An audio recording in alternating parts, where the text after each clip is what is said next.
Patal fatu se whapoponga le nei o Tala Fou le radio Samoa mai Ausetalia. O se whalawalawe wanga i eitala noa ngā tangata i sini le teminei e winga i le ainga na maua o maari riu le nei wā yaso. O le ri whaia onga le Martial Arts o Lion U, ua pu e leo leo ono olo nao fia i le maari riu o tangata to tolu mai se ainga i sini i le asona nafi. E le iaini morianga ua whaia i le mata upo o le to tolu o maari riu o mātua ma le la tamatama e fitu tausanga le matua. Fai mai leo se whaalawalawe tūlanga e se mawhano noa. Na whātinura sea kia leo se whale i Balcom Hills, ana nafi, ma mawaina tino mariu o seri e tolu suriwa tausanga, ai duai tūla murimuriane maua tino mariri o lona to duai fast food tasi tausanga, ma le lata mai fitu tausanga le matua, i le nofuanga le Taekwondo Martial Arts i Pomare. Fai esu e ngā leo mapu e ilua le li e peo na tā ua le pōna pō le te o se furu tasi, ma o lo wha wau su e ngai le so.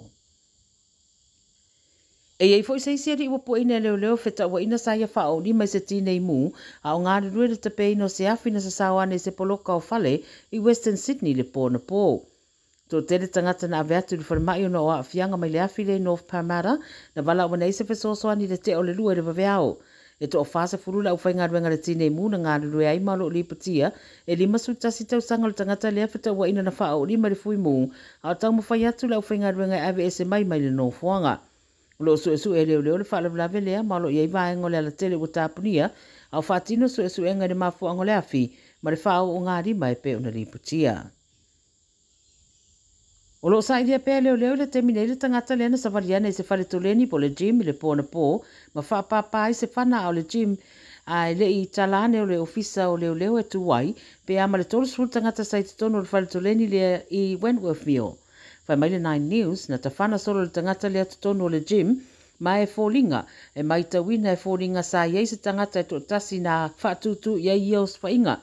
Ina iei se soifua na afia, ma lo su e pēr leo le nei rii. Tālo sanga leo mōni se sila fia ni whamtaranga ina ia whesota iane, e whesosoani le su e ngā ua Ausetalia. O se whalawalawe tau tāmale le hapa tano, na whatua iei whainga malanga i le so i le aiosini, ai o mai le teimi o Tala Fou to te tala le tele o awala na tāpunia i le whalawalawe le afole ono le tāwana le la. Mai ta wina le poloka o le anga iato tangata i ngā ruenga i le city i le tai ao, ma lo whaatino so e suenga i le mafu anga le whalawalawe.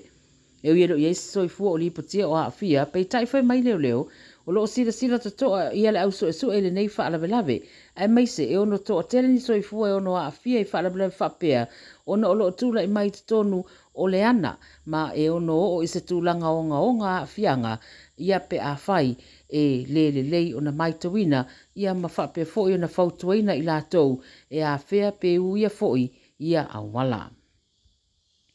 Ma le tara muli, e tō lua wa whamnia ina le whailonga mō le Ausetalia, mai le se i le pōna pō e tolu sa fulu miliona. Wha mai le 7 News o le isi ua māloe mai sini, a le isi e sau mai Queenselani. O le tangata i sini e fōringa o le ua whaamaunia le ofisa ma ofisota i ane iai, se i vanga nā le tangata le mālo mai Queenselani o lo tau sa ilia.